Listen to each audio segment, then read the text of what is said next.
OpenAI publicly launched its new model, GPT 5.6. 5.6 Soul, I think, is not only the best model in the world for most people, it's also much more efficient. ChatGPT 5.6 is here with ChatGPT Work that combines ChatGPT and Codex into a single app. OpenAI CEO said that this new model, ChatGPT 5.6, is 54% more token efficient.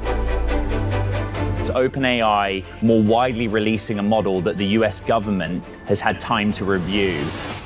Today I'll break down everything that is new and teach you the best prompting frameworks for 3D model rendering, game development, front-end development, and music generation. By the end of this video, you will get a chance to win a free ChatGPT Pro Plan by commenting your notes and ideas in the comment section below. So without further ado, let's get started.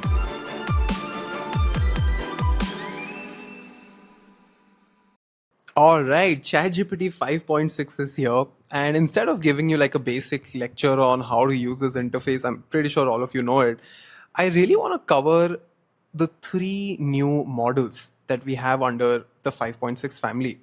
So earlier when a ChatGPT 5 used to release, you used to have just ChatGPT 5, right?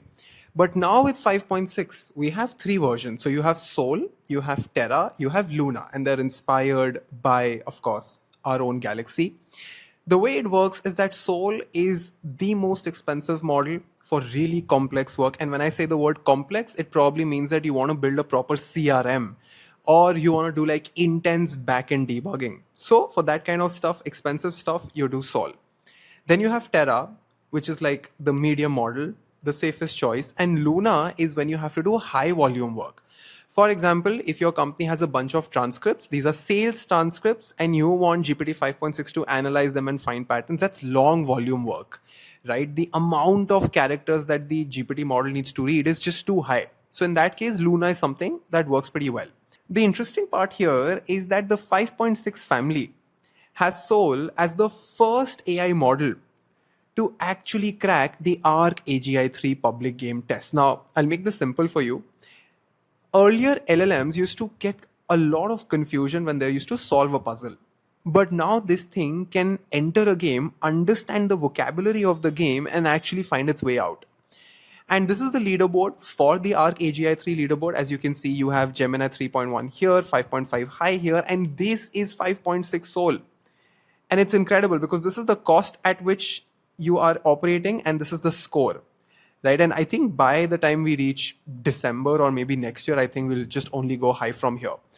But what about its comparison with other popular models? If you notice here, GPT 5.6 Soul is at 59 as a score, just 1 point below Claude Fable 5. And the craziest part is that when you calculate the cost per task, Fable 5 is at $275 and GPT 5.6 Soul is at 1.04, which is less than half. So in terms of performance, it's 1 point low, but in terms of cost, it is almost less than half. Even in terms of speed, it is faster than Fable 5, which is very interesting. And of course, the fastest ones, the output tokens per second speed, is currently being led by the GPT-OS at 120 billion parameters. If you have a good comparison of coding benchmarks, so this entire chart is the average of all popular coding benchmarks, right? So you have Terminal Bench version 2.1, you have Skycode, and even here GPT 5.6, both the X High version and the Max version are winning. Now, what is this X High and Max? Right now, if you go ahead and update your Codex app, you will see that this is how it looks like. So you now have ChatGPT Work and then you have ChatGPT Codex. So Codex is for developers and Work is for general things. Here on the bottom right corner, you can now choose between the model. And then once you have chosen a model, then you have effort. Now, what is effort? Effort is the amount of, you can say, reasoning loops, the amount of tokens, the amount of intelligence that that specific model will use. So it's almost like if you hire a school student, if you hire a college graduate, and if you hire an IITian.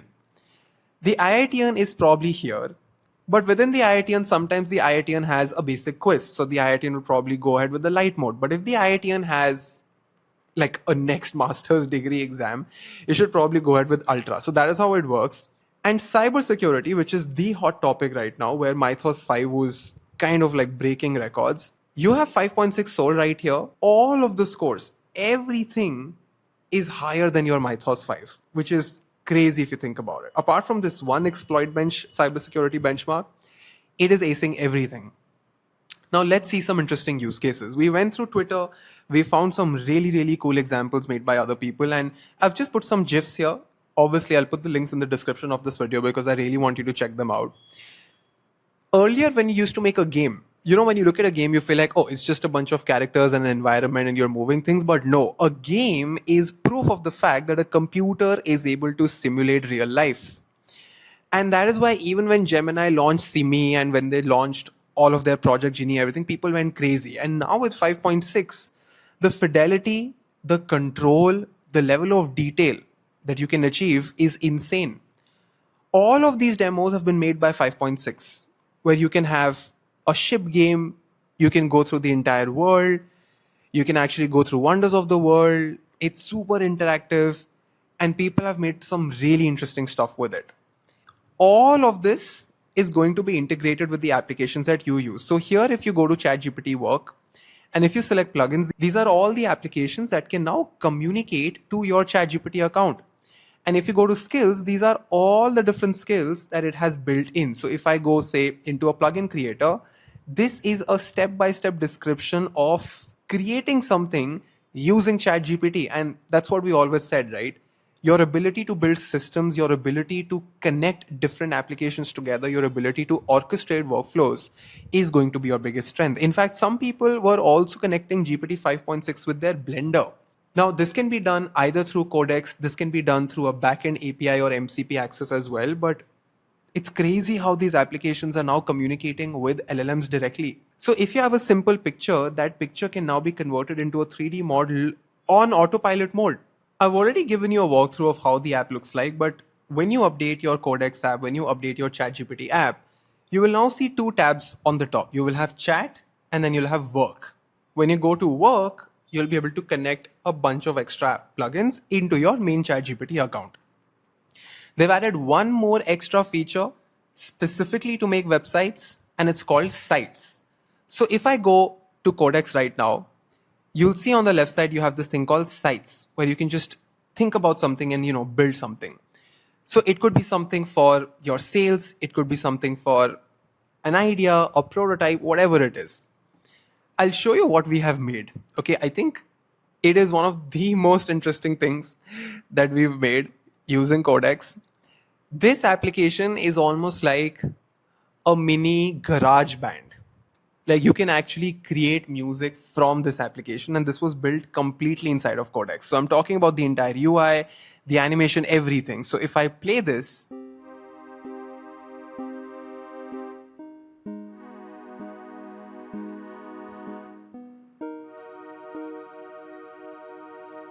this entire simulation was built inside of Codex. Like you can play the music, you can edit things around, and it's so interesting to see that Codex has that understanding of physics. It has an understanding of sound and vision, and it's building things together. There are some examples here where they have shown how you can learn things that could be mathematical concepts, physics concepts with simulations. So, there's like an interactive wave simulation. You can calculate what would be the phase offset if at a certain wavelength, if you create a piece of sound, how would it travel through space? So there is so much of interesting stuff. The crazy part here is that they're not restricting these models in their applications. So now if you go to Figma, you now have GPT 5.6 available inside of Figma Make. So you can make a bunch of websites and whatever it is that you want to do.